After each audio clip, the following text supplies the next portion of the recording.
આકરા તાપથી શેકાયું છે ગુજરાત। ભીષણ ગરમીના કારણે રસ્તાઓ ખાલીખમ જોવા મળી રહ્યા છે। કચ્છમાં આજે અને આવતીકાલે 2 દિવસ ગરમીનું રેડ એલર્ટ આપવામાં આવ્યું છે। અહીંયા તાપમાનનો પારો 45 સુધી પહોંચી શકે છે। આજે અને કાલે રાજકોટ, મોરબી, પોરબંદરમાં ઓરેન્જ એલર્ટ આપવામાં આવ્યું છે, એટલે અહીંયા ગરમી 40 ડિગ્રીથી વધુ રહી શકે છે। બનાસકાંઠા, પાટણ, મહેસાણામાં આવતીકાલે સોમવારે યલો એલર્ટ આપવામાં આવ્યું છે। સાબરકાંઠા, ગાંધીનગર, સુરેન્દ્રનગરમાં પણ યલો એલર્ટ છે। સોમવારે પાટણ, મહેસાણા, ગાંધીનગર, સુરેન્દ્રનગરમાં યલો એલર્ટ આપવામાં આવ્યું છે। મોરબી, રાજકોટ, પોરબંદર, જૂનાગઢમાં પણ સોમવારે યલો એલર્ટ જાહેર કરવામાં આવ્યું છે। ગરમી હવે ધીમે ધીમે વધવાની આગાહી હવામાન વિભાગ તરફથી વ્યક્ત કરવામાં આવી છે અને એટલે જ હવે એલર્ટ આપવામાં આવી રહ્યા છે।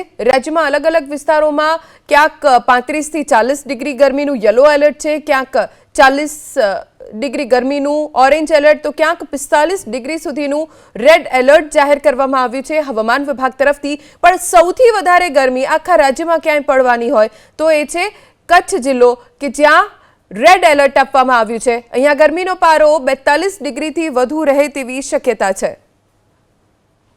43 ડિગ્રી, ક્યારેક 44-45 ડિગ્રી પર થઈ જાય છે ને બહુ તડકો લાગે છે। એના લીધે બીમારીના કેસો પણ ઘણા વધી જતા હોય છે અને ખૂબ જ ગરમી છે। હું તો લોકોને પણ આપના માધ્યમથી જાહેર વિનંતી અને અપીલ કરવા માગું છું કે કામ સિવાય બપોરના સમય 12 વાગ્યા પછી ન નીકળે, જરૂરી કામ હોય તો જ નીકળે। એમ ગરમી તો એવી લાગે છે કે 2 દિવસથી 44 ડિગ્રી ઉપર જ તાપમાન અહીંયા છે અને લોકો જરૂરત હોય તો જ કામ સિવાય બહાર નથી નીકળતા। તમે જોઈ રહ્યા છો કે જેટલી ટ્રાફિક હોય છે રવિવારના દિવસે, આજે અહીંયા ટ્રાફિક બહુ ઓછી જોવા મળે છે અને લૂ એટલી લાગે છે કે ઓલો શરીરનું પાણી શોષાઈ જતો હોય। ભારતના દેશવાસીઓને એક અપીલ છે કે પશુઓ માટે, ચકલી માટે, એ લોકો બધે માટે પાણીનો પોતપોતાની છત ઉપર રાખે।